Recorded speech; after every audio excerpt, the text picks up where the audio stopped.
Part 1.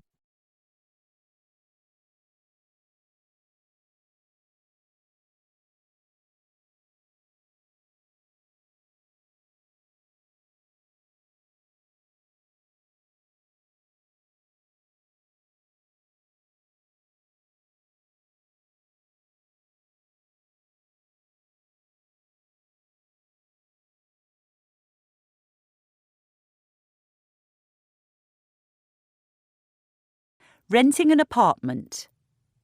You will hear two men talking about renting an apartment with a third man.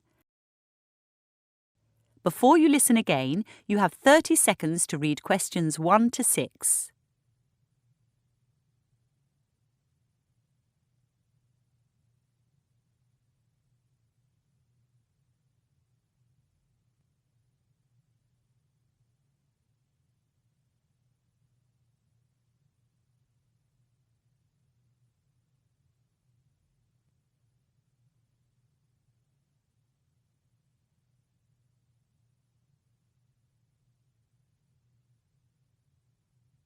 Hi, Jack. Sorry I'm late. No problem, Peter. We're still waiting for Mike. So, what do you think about 96 Hobson Street? It's great. You don't think the building's too noisy, so close to the motorway? It depends which apartment we take. What are our options? At the moment, there are 2 apartments available. One on the 4th floor, the other higher up. Do they get views? Apartment 1520 does. Last night I went online and took a virtual tour of the building. One thing I noticed was that 3-bedroom apartments have only 1 double bedroom. Mostly that's true. But apartment 414 has 2. What about bathrooms? A single bathroom in each apartment. And balconies? 414 has 2 small balconies off the bedrooms. The kitchens in the tour looked good, but I can't remember whether they come with a dishwasher and a washing machine. Yes, they do. The kitchen in 1520 is quite small, but there's a large L-shaped living room to compensate. I know Mike's got a car. Is there a garage? Secure parking is limited to tenants who pay over $600 a week. How much is the rental on the apartments you saw? 414 is $450 and 1520 is $610. That's quite a difference. Yeah. And 1520's only got 1 double bedroom, right? Uh-huh. But it's facing away from Hobson Street, so it'll be quiet, and Mike's car would be safe. Right. I'm planning to sign the lease on Friday. The agent wants it to start in the 2nd or 3rd week of March. I'll be away until the 8th. All right. Let's have it start on the 9th. The 9th sounds fine. Before you listen to the rest of the conversation, you have 30 seconds to read questions 7 to 10.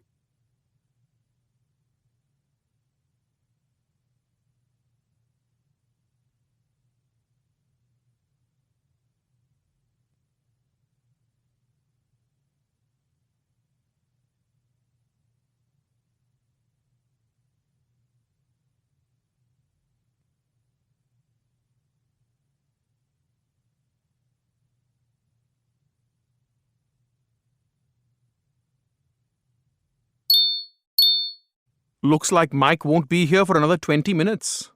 That's a pity. I wonder if we could use his car to move. I'm sure we'll be able to. My dad said he'd lend a hand too, and he's got a truck. That'd be good. With a truck, we could move everything in one go. He's also got lots of stuff he doesn't need anymore. Plates, bowls, pots and pans, and a big old wooden desk. I doubt that a large desk would fit in any of the bedrooms. What we really need is a couch and some things to decorate the living room. When I rented last year, we spent lots of time before we moved in choosing nice furniture and decorations, but we neglected the basics, like rubbish bins and cleaning supplies. Then there was the problem that some people gave us weird things, like a device my aunt bought for chopping onions. I mean, all you need is a sharp knife, right? Yeah. But we did do one great thing, which we should try again. We invited the neighbors to lunch one Saturday. Complete strangers? What about the cost? The meal doesn't have to be fancy and not everyone we ask will come. Why bother? Especially when I'll miss the football. It's just a way to show that even though we're students, we're generous and approachable. OK. And it does pay off. One night I came home in a taxi very late. Suddenly I realized I couldn't pay the driver because I'd left my wallet somewhere. So I ran upstairs, knocked on my neighbor's door, and he lent me some money. Lucky you. All right, to sum up, we're borrowing your dad's truck, we're accepting some useful things from relatives, and we're getting to know our neighbours. That is the end of part 1. You now have half a minute to check your answers.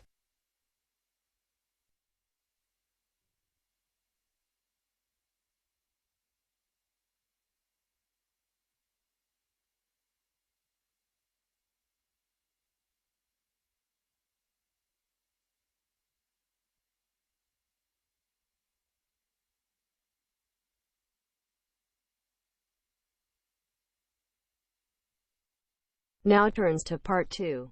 Part 2. Beekeeping for beginners. You will hear a man talking about beekeeping for beginners. Before you listen, you have 30 seconds to read questions 11 to 15.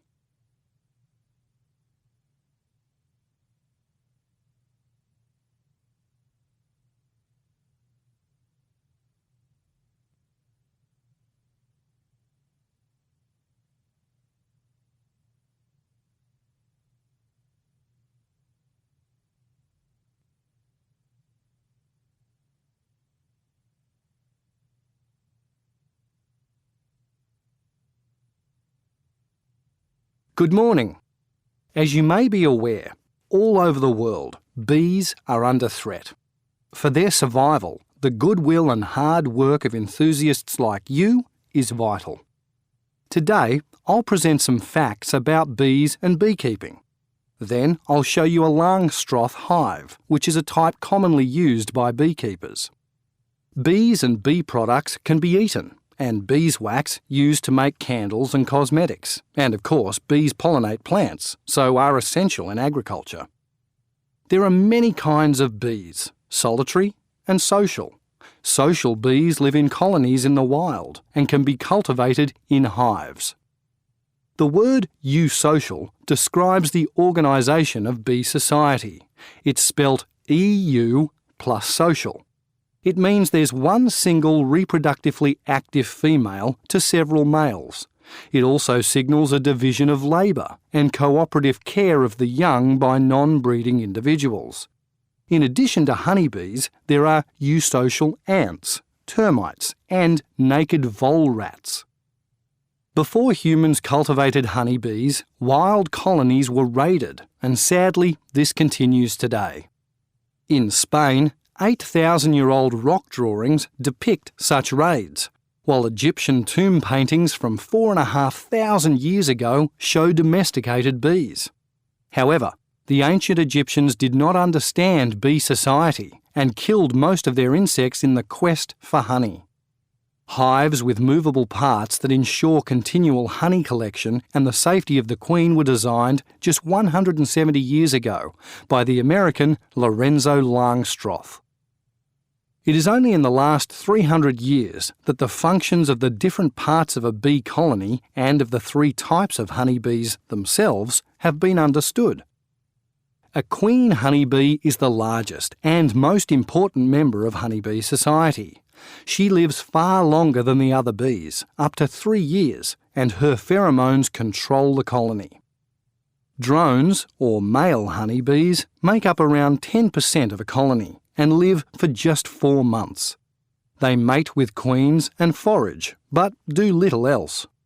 Female worker honeybees, constituting 90% of a colony, have a mere 6-week lifespan, yet they are the busiest creatures, guarding, cleaning, nursing, fanning and foraging. The queen lays eggs after she has been inseminated by a drone while flying in the open air. She can lay up to 2,000 eggs at one time. When unmated queens hatch from those 2,000 eggs, they will fight to the death, or one will fly away with a swarm to form her own colony elsewhere. The beauty of a Langstroth hive is that a beekeeper can separate out the laying queen and easily kill egg cells containing potential queens. Before you listen to the rest of the conversation, you have 30 seconds to read questions 16 to 20.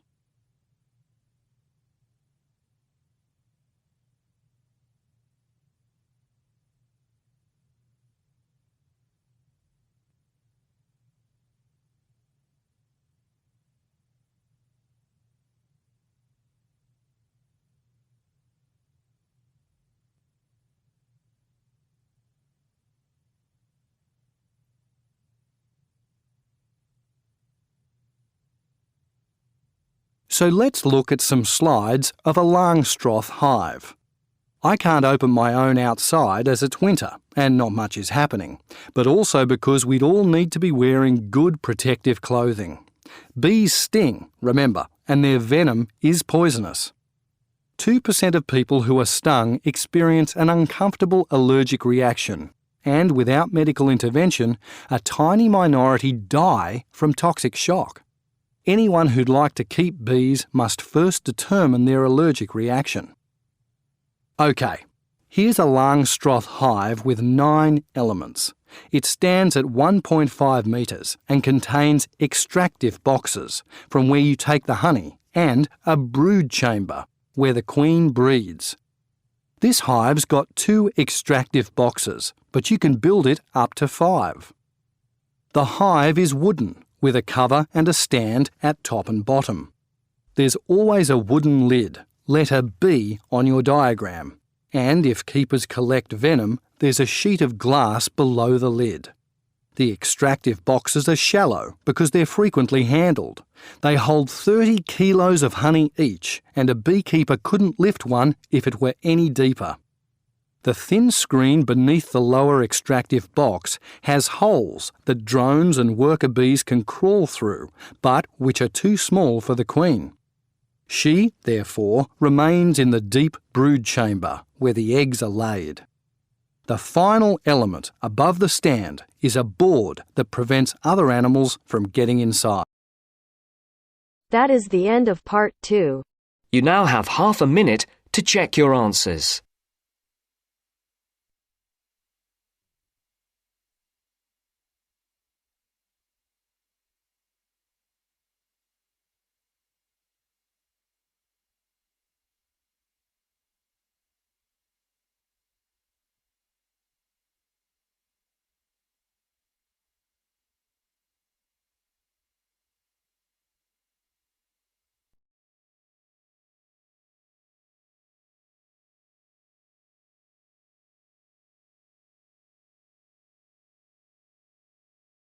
Now turns to part 3. Part 3. Research into essay writing. You will hear 2 postgraduate students talking to their professor about their research into academic essay writing. Before you listen, you have 30 seconds to read questions 21 to 26.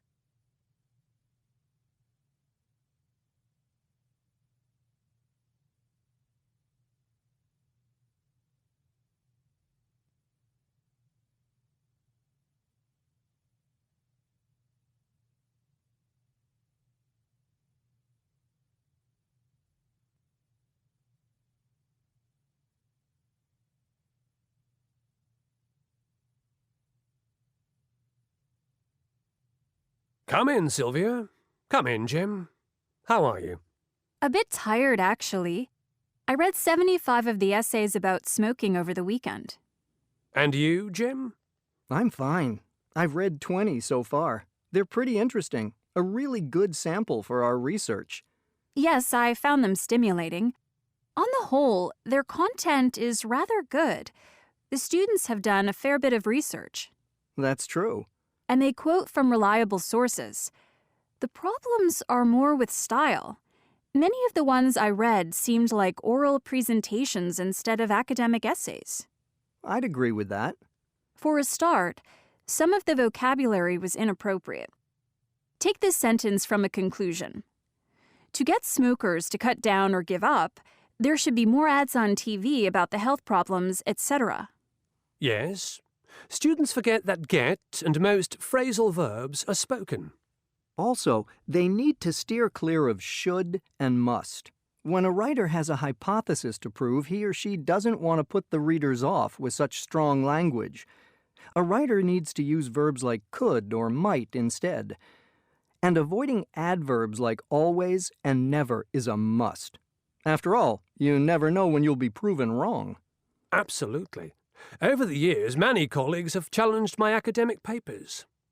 I see you've circled etc., Sylvia, on several essays. Etc. is okay in note-taking, but not in academic writing. Here's something else related to vocabulary.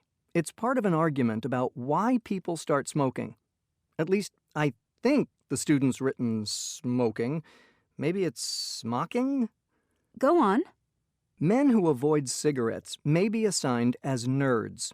This ideology makes them dare to join in smocking activities to let us know they're real men. That is interesting. I mean, there's an attempt at sophistication with assigned and ideology, but they're both used incorrectly. And nerd and real men are slang. Going back to the word smocking, I read 5 essays out of 75 in which students wrote about smocking. I must say it made me chuckle. What it does reveal is the danger of spell checkers. They can't alert a writer to words that really do exist. What exactly is smocking? Here's a dictionary definition. Ornamentation on a garment made by gathering together a section of material into tight pleats and sewing across it to make a pattern similar to a honeycomb. It sounds old-fashioned to me. Yes, I had it on a dress when I was a girl. Whatever was it doing in an essay on smoking? Before you listen to the rest of the conversation, you have 30 seconds to read questions 27 to 30.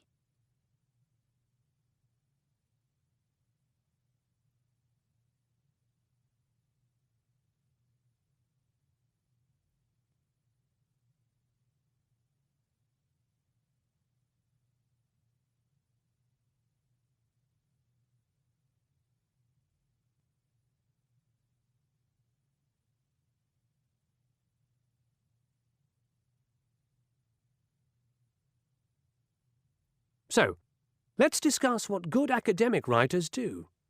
How do they avoid the embarrassment of writing about smocking? Simple. They check their work. They write second and third drafts. In redrafting, they also reduce redundancy. Redundancy is a major issue. Listen to this.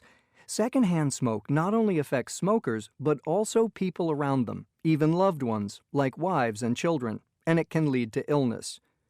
What would you have written? Secondhand smoke can lead to illness. 6 words instead of 24. Good writers also avoid personal pronouns like I or me. After all, they're trying to construct universal arguments, not just give their opinions. And they put in or take out any capitals, commas, hyphens, or apostrophes where needed. Some of the essays I read certainly needed more paragraphs. They were hard for me to follow. Indeed. An essay is not just about showing what the writer knows. It's about giving the reader an enjoyable experience. So, when do you two think you'll be ready to start the theoretical part of your research? I'm not sure. I'll see you next week about that. I've already started, but I've got so much to read. It seems to me, Sylvia, you've collected more than enough essays to analyse, and now you're in danger of reading too many academic articles.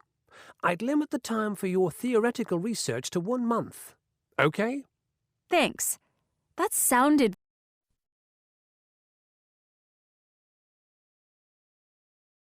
That is the end of part 3. You now have half a minute to check your answers.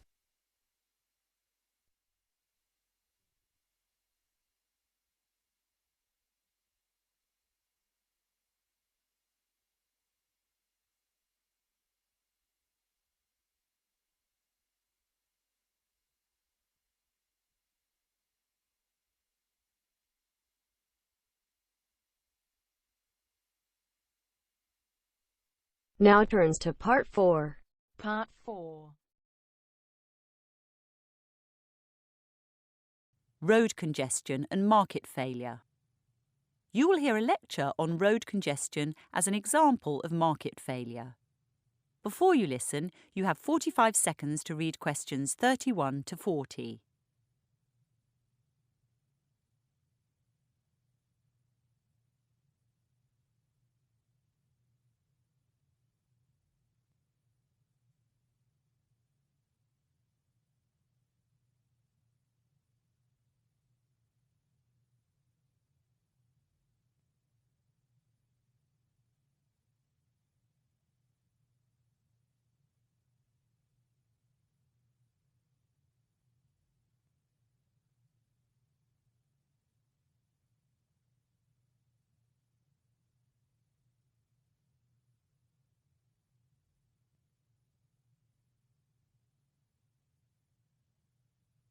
Sorry I'm late. The traffic was unbelievable. However, my lateness is pertinent to today's topic. Road congestion as an example of market failure. Next week's examples will be carbon emissions and commercial fishing. But what is market failure? Broadly speaking, it's when the free market fails to develop or apportion resources efficiently. A market may fail completely or partially. In the case of complete failure, resources cannot be allocated to satisfy need or want because there are insufficient incentives for profit-seeking firms to enter the market. Take street lighting. Without state intervention, there probably wouldn't be any, as it's unlikely private individuals would pay for it themselves. With no revenue generated and no profit earned, no firm would enter the street lighting market either. That's why taxes are set aside for public goods. There are many ways in which partial market failure occurs, but I'd like to focus on oversupply, which is when markets produce too many goods or services. It commonly occurs with demerit goods, like alcohol or tobacco, and with negative externalities. What are negative externalities? Well, the inability of consumers or producers to account for the effects of their actions on third parties. Road congestion is a classic case. Oh, let me tell you something I read last night. The speed of traffic in central London has remained fairly constant over the past 100 years. Really? How can that be? Wasn't most traffic horse-drawn in 1916? Indeed, it was. But the fact remains, in central London, giant four-wheel drives and sleek sports cars travel about as fast as wagons pulled by horses. Back to business. There are four main ways of dealing with congestion. 1. A city increases the amount of road space. 2. It improves public transport. 3. It reduces the demand for travel. Or 4. It increases the cost of private travel. In the case of London, the first measure is counterproductive. There are enormous costs associated with construction and a long delay between planning and availability. Once built, more roads only encourage more driving, and very soon congestion rears its ugly head again. On the surface, improving public transport seems a great idea, but even when it's reliable, cheap and convenient, it's viewed as an inferior good. As incomes rise, most of us leave inferior goods behind. I mean, we used to drink beer. Now we drink boutique beer. We used to holiday locally at the seaside. Now we fly to Thailand. What about reducing the demand for travel? Unfortunately, no one seems to know how to do this. The fourth option, raising the cost of private travel, has also had limited success. In London, we've experienced higher vehicle and fuel taxes, more expensive parking, and licence fees, no parking routes, and a raised driving age. But we've kept on driving. Other big cities have taken a different approach. Some Chinese cities limit drivers to 4 days a week, based on the final number of their licence plate.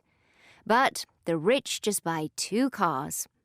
Sydney and Singapore have tolls on bridges and tunnels, yet people pay up or drive longer routes to avoid tolls, creating traffic jams elsewhere. In 2003, London opted for a congestion charge in the central city. Back then, the charge was £5 a day. It's now £11.50. From its inception, there was a discernible decrease in traffic.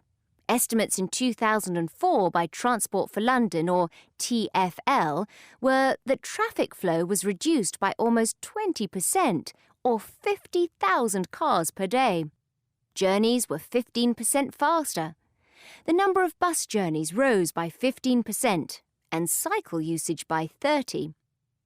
TfL stated that road traffic reduced a further 10% between 2011 and 14. However, a recent report has concluded that by 2031, congestion will have worsened by a staggering 60%, even if strict measures are adopted immediately. It seems as though the cycle is similar to building more roads. A sharp initial improvement, a slower improvement over time, followed by stasis and decline. So, to conclude, part of the reason for road congestion is an unquantifiable negative externality, exemplary of partial market failure. The free market is incapable of allocating resources efficiently. No matter what authorities do, people continue to drive. On some level, we all know congestion leads to more noise, pollution, accidents, and slower travel times. But cars are cheap, and their outlay is fixed. Principally, we drive because we don't consider our actions in relation to anyone else's. And even if we did, I'm not sure most people would care. That is the end of part 4. You now have half a minute to check your answers.